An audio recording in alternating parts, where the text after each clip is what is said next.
Hello and welcome to Podiatry Practice Mastery. My name is Don Pelto and I have Mr. Mike Baker here. Welcome, Mike. Pleasure to meet you. Thank you all for your time today. Yeah, thanks.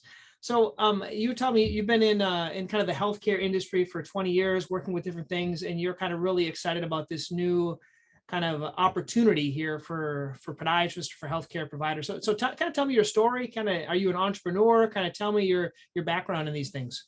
Yeah, no, I appreciate that. Thank you for letting me share more in regards to that. So I certainly have been in the healthcare space for 15 years or so, and there's always someone who presents something new, flashy, and shiny that seems to be of value, and then it tanks, or they're not able to follow through, or there's always a pitfall that has seemed to occur that hasn't been thoughtfully addressed. So because of that, I've learned through all of those ups and downs with various innovative technologies to ensure that when I make a presentation regarding an offering, that it's well thought out, it's innovative, it's not a commodity, but yet all of the aspects that need to be addressed, I have solid answers that I can relate to accomplish those objectives, to see everything through the end. So because of that, that's what has me excited about sharing what I am sharing with you here today. So everyone's excited. So what are you going to share with us? What's the exciting thing that you have? So right now is, as you know, what's not exciting is wounded fungus. But it's exciting of being able to be able to identify pathogens that are being sent out. Because currently what's happening with podiatrists is, in most cases, if they don't already have their in-office lab, they're sending out samples to reference labs, to LabCorp or to Quest. And by doing so, LabCorp and Quest is retaining all of that revenue. By having your own in-office molecular lab, you're able to retain that revenue as opposed to sending that revenue out to the reference labs.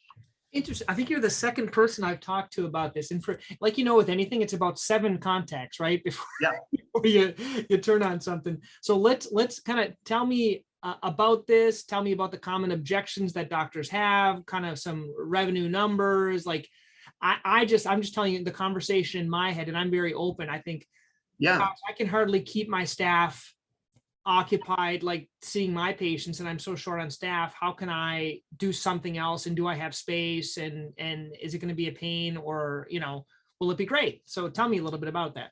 I love everything that you just shared. And I think those are some of the key differentiators in this space that I think that that your audience will find beneficial.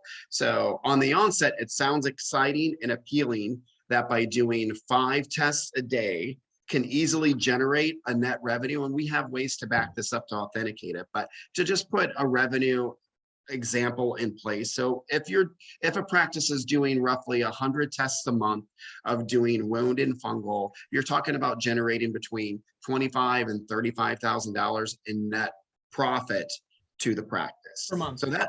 So that usually sounds appealing. And then when you start pulling back the envelope, it's like, how do I get there? What's involved with setting up a lab? What are the expenses? What are the pitfalls in regards to that? So what this solution does is it handles in a turnkey mindset for a practice. Everyone's too busy to manage what's happening within CLIA, and the CLIA setup process can be daunting. So what CLIA is it's the designation that you need to have to be able to have your own in-office lab. Okay. And without CLIA, you're not able to retain revenue for your practice. So having the CLIA designation and CLIA process completely handled is critical to being able to have any type of lab. So what we do, it's within the aspect that's within the inclusion of the setup process, is we handle that process. If any of your audience members have ever tried to apply for CLIA and they have not been able to get it, they don't even know why they didn't get it. It's just rejected. And so it's kind of like the same thing for us applying for, like, when you start out getting hospital privileges, DEAs, but more likely it's like getting a DME license. Like, it's one of those things you have to get, in all the dots, and you have to do everything right. And if you've never done it before, it's kind of a challenge. You guys have a turnkey system for that. Okay. Yeah. And not only that, we're able to get that done within 3 weeks in most cases. There's a couple states that take a little bit longer, but on the most cases, we're able to get the full CLIA license set up within 3 weeks. which is critical to know. And so that's one of the elements that has really held back podiatrists from moving forward into this space, is that setup process. The other component that is interesting is that once you have the CLIA, who's going to staff it? How are you going to manage it? How are you going to interview the people? How are you going to hire them? And how do those components work? So what we do is, not only do we set up the lab for the practice, there's documentation that needs to be prepared. So we prepare all of the documents that need to be handled and prepared in order to have that CLIA designation, which again is to be able to enable the practice to be able to retain that revenue. So, and I've been sharing revenue in the setup, but there's so many clinical value points as well that I'll hit on here shortly. But in regards to the objections, I just want to get those right out of the way, the elephant in the room, so to speak. So the other issue is, how are you going to staff these labs? So we have a full staffing division that will actually go out and interview people and present to the practice candidates for that position. And so there's a number of roles that need to be handled for the CLIA designation. We manage all of those roles for the practice, and most of those are done remotely. So 2 of the roles can be done remotely, because and 2 of the roles can be done in the office of the practice. That can be done by 1 person. So we present the candidates for them to be able to manage that aspect of their practice. So that part of the hiring and the staffing and being able to set up all of the components is completely done. The other component that has been a hindrance from the people that I've been speaking to is, how are you going to source the equipment, and how are you going to validate the equipment, and where are you going to get the equipment from? So we actually are the largest buyer for some of the major equipment companies in the country. One of them, Thermo Fisher, for example. So we will secure the equipment. Then what we do is we'll validate that equipment, which is another barrier, because validation, some of your audience, could have been extremely expensive, lengthy process. We do it at cost. So just to put that part of the cost in perspective, if you would go to Thermo Fisher directly, they would charge you about $40,000 to validate each specific test that you would be doing. And there's a number of them that your practices can do. Ours is $5,000 per panel. So basically the wound panels, $5,000, and it takes a week. To be able to do the fungal panels is $5,000, and that takes a week. And they can be done simultaneously. So not only are their costs being done at cost, it's done in a way to be able to be effective and timely. So the good news regarding this process is that this process typically can take 90 days, and give or take a week or 2 on each side. So the question is, what happens with the revenue, with the costs, and all of those components? So 2 things that we've been able to handle. One is, as soon as the practice gets their CLIA designation, we have a reference lab in Alabama that the practices are allowed to send samples to while the lab setup process is occurring, the complete cycle. So practices can start earning revenue within about a month. That's a good idea. So that way it can help offset some of the upfront expenses. The other aspect to do that is the financing component. So we have financing options for the practices. So the scary number is what it will take to get the lab set up. And it typically will take about, give or take, the 80,000, between 70 and 80,000 to get the lab fully set up. Yeah. So that's what the upfront expense would be. Now with that, the financing that we believes in this solution so much that for the first 90 days, they only charge $29 a month. So for the first 90 days, if the practice is doing 100 tests a month, they should have more than enough to be able to cover all of the front end expenses in the first 90 days to be able to handle the loan. They certainly don't have to pay that off, and there's not an early penalty for that. But that's just regarding the lab setup process. We're really a supply company. We do those components to be able to, in order for us to be able to provide the supplies, you have to have a lab, and you have to get it set up. So we provide all of those components for our clients. So if a client already has a lab set up, there's even value-added components that we can bring to them if that's already in place, because of the way this product is set up. So let's say now you have the lab set up. So now, and you're okay, the revenue is starting to flow from the reference lab. What are you going to do within your practice? Because the questions I've been hearing from podiatrists that they love to hear is that the panels are structured so that there's no waste. And what I mean by that is when you run a test, it comes on a series of wells. And so if you don't use that entire plate of about 89 wells, which is like 7 or 8 tests, you waste it. So you have to make a choice. Am I going to use this so that I can get my patient the results that they need and identifying these multiple pathogens within an hour before they leave the practice to get them on the right antibiotics?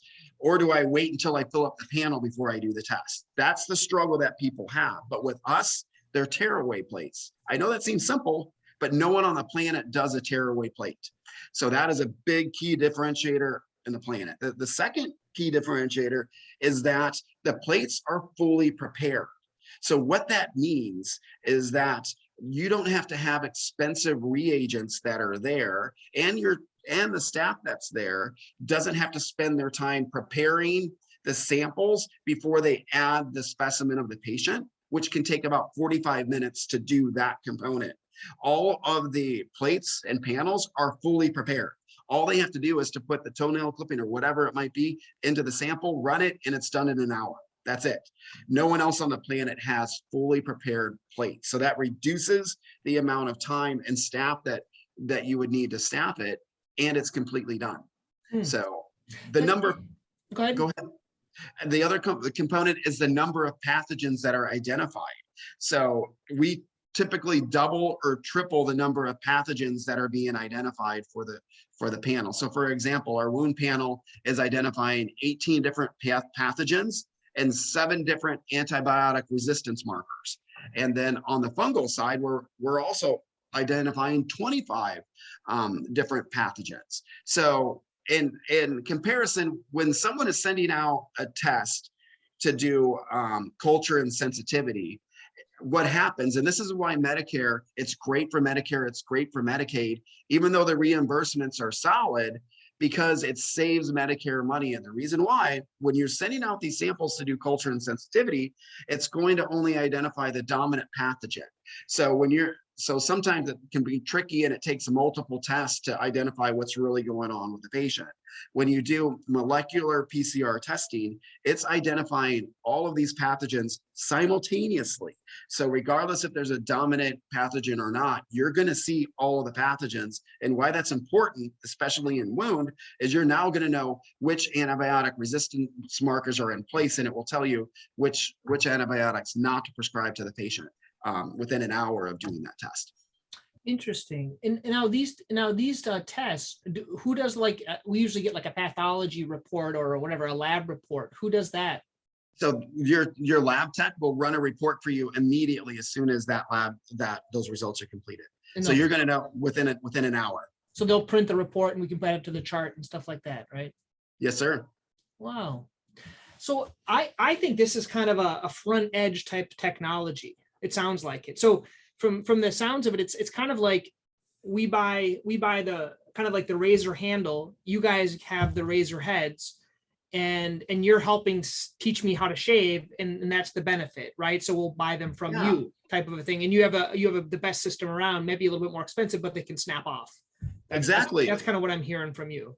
There's really 2 things that are important, and that is what we're seeing with the labs is if they're not doing 100 tests a month and they're doing 85 or 90, that's still okay, because what we're seeing is that now you have more, and there's certain things that we need to be sensitive of, but when you have the ability to test and do it quicker, you're going to increase your testing a little bit just because of operationally. But what I'm trying to say is that the 2 pitfalls that can happen is if a client is not doing 80 to 100 tests a month, because if you're doing that number, you're always going to be profitable. A typical doctor. So how many doctor office practice? That's going to be probably a 3 or 4 doctor practice, right? To get that. Or a smaller practice that has a lot of nursing home patients. So okay. I've seen that happen with some of my podiatrists who have a lot of rounds in nursing homes. So because of that, they have a lot of opportunities there. So that's interesting. So the number of podiatrists has not been the indicator. It's really been different. But I would have to say what you shared is about is a good fair number with what that looks to be. The second thing is to ensure that the billing is done accurately and Oh yeah, handled. let's talk about that. So we're currently, I use a couple of different labs. We switched recently, and I basically do the nail trimming, I send it off. I don't do many wound cultures, frankly, but I do more nail stuff when they come in before I put them on an oral antifungal. I just want to verify it. So I send it out. They do everything. Occasionally, like some insurances don't cover it. It used to be an issue in the past, but do you do the same, our same billing department does that? Is that how it is, or? So we actually recommend, and it's up to the control of the practice, but we want to optimize success for the practices. So we like them to start with one of our billing partners who are experts in this field. So what we do is we prepare a customized performer for them so that they can see what are the upfront expenses that I need to address. What are the ongoing expenses that are going to be there, including staffing, including billing, including some miscellaneous expenses that might be a part of that. And then what's my monthly revenue look like, taken into all of those accounts so that you can see what the return on investment would be. But there's really only two ways you're going to fail, and that is the number of tests that are presented have not been accurate, or there's issues with billing. So we solve that problem by having the best billing company in the country to manage any aspect of that for you. So if it's billed correctly and the numbers, everything works beautifully. So how we big is address the machine? Is it like a huge machine? Well, is it one machine? Is it like a microwave oven? What does it look like? I would say it's a little bit bigger than, maybe like a bigger convection oven type of setup that you need. The one thing that you did mention earlier, and I didn't answer that part of it yet, is the space requirement that you would need. And it's a minimal space. A smaller exam room is completely fine to be able to manage that. And as long as it has a door, for CLIA purposes, it has to have a door, and a smaller size exam room completely works fine for that. So there's a table that you need to have. There's a couple machines and a computer for the reporting and those pieces of it, but those are all even included in the quote of the setup pricing that I shared with you earlier. Interesting. So tell me some of the experiences, some of the customers or some of the practices that have been using it, some of your experience.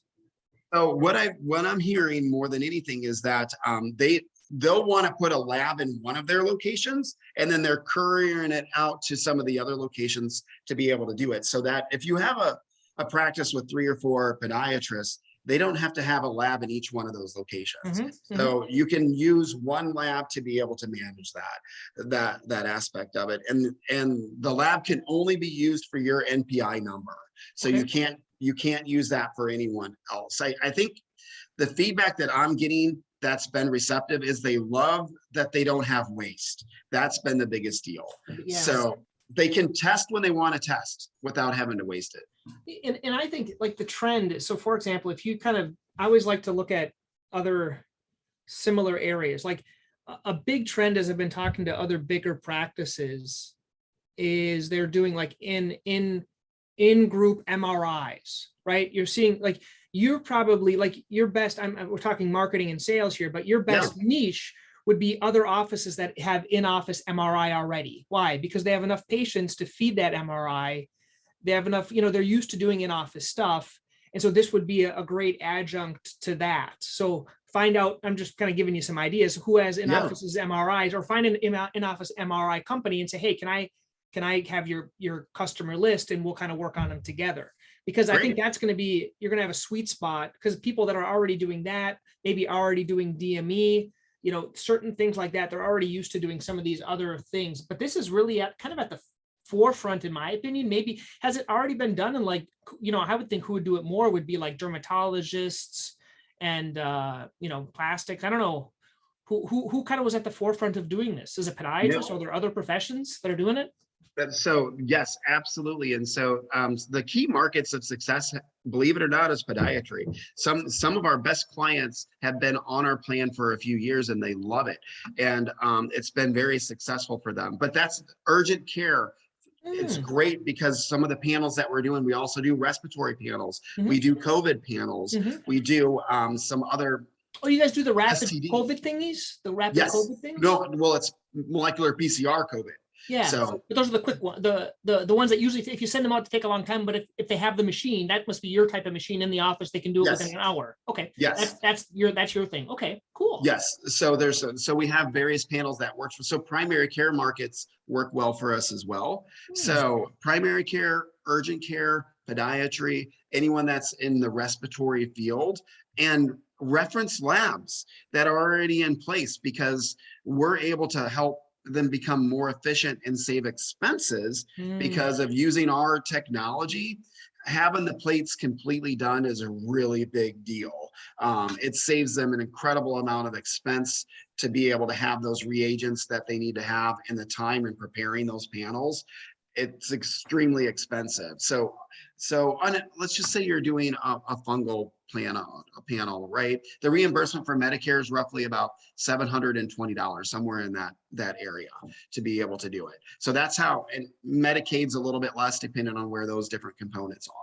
So you may have the question, and this has come up to me, and that is some of the feedback, because we're being transparent. We're looking to have long-term relationships with our clients. They need to have appropriate representations. So you may have a client that says, I don't think I want to handle a high EOB like that with my commercial clients. So what am I going to do with those? Well, you can continue to send them out the way that you are right now. It's really up to them on how they would want to manage those patients in that series where they are with their deductible and their Yeah, co-insurance. so what do the other places do, the other labs that I'm currently sending to? Let's say beginning of January 1st, everything turns over. They got Yeah, the high deductible. Do the patients get like a $700 bill from Blue Cross or from Tufts or something like that? they're getting billed. Yeah, depending on the type of testing, they're billing that and managing that.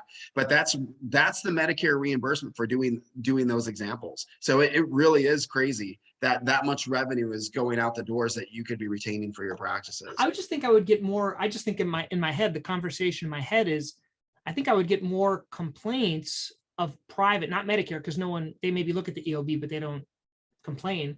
But it's more the private ones that they have the $5,000 deductibles. Because I see, like when I go and get my blood drawn, or my wife or my kids, and we have these high deductible plans, I'm pretty much paying for it. And so, do they cut the bill down? Do they, or they just pay it, or I don't know. That's interesting. Yeah, I mean, all I can tell you is that they're managing all of the billing and those aspects of it. Hmm. So Medicare is reimbursing what Medicare is reimbursing for that. But then the other So ones, they reimbursing what they reimburse, because they always cut it down by exactly. about 50%. So if you bill 7, then you might get 300, and that, probably Medicare doesn't, but the other ones do. So And interesting. what we like to do on the onset with our clients before they even get started is we'll work with them to understand what their payer mix is, what does that look like for them, and help them to understand what that could be for them for all of their patients, so that I they can have a full picture. Yeah, I really like, so this podcast is primarily for entrepreneurs. And so, Mike, what I like about this conversation is you guys are a supply company. And so what you've done is you've kind of entrepreneurially increased your demand. So whenever you have your supplies, you have either the before or the after. And so what Hmm. you did is you just increased the funnel before by helping people do their own little thing, being entrepreneurs, versus just trying to find more people that already have the machines that you can sell supplies to. And so I always try to think of where else, and I'm just, for those that are listening, I like to think about this. So for example, currently for podiatry, what I think the future as well in some other industries are, currently orthotic companies. I think in the future, we're going to scan for orthotics. We're going to have a printer. You guys are going to provide us you're going to provide us the plastic. Yeah, Okay. yeah. I have my own printer. You're going to have a better plastic than other people, and maybe a better scanner and better alterations. And I'm going to have those babies just printing out, and we're buying the plastic from you. So I think there's other areas that we can see this kind of happening in the industry. So I appreciate you kind of explaining it to me. I'm going to put your information here underneath this video, and then we'll kind of, if anyone's interested, I'll put it underneath there. So thank you. Great. No, I appreciate your time, and you can always expect a full, transparent, authentic discussion. Yeah, So, great. Appreciate your time. I think this is very beneficial. And what is there a website that's the best place to look at to learn more? well, I can give you my contact information, and then Yeah, Molecular Lab Partners. You could go to that website, Molecular Molecular Lab Lab Partners. Partners, com, and then you'll be able to find some good background information there. But hopefully your listeners will go through us to be able to manage them through the process. Great. Thank you so much. All right, thanks. Bye.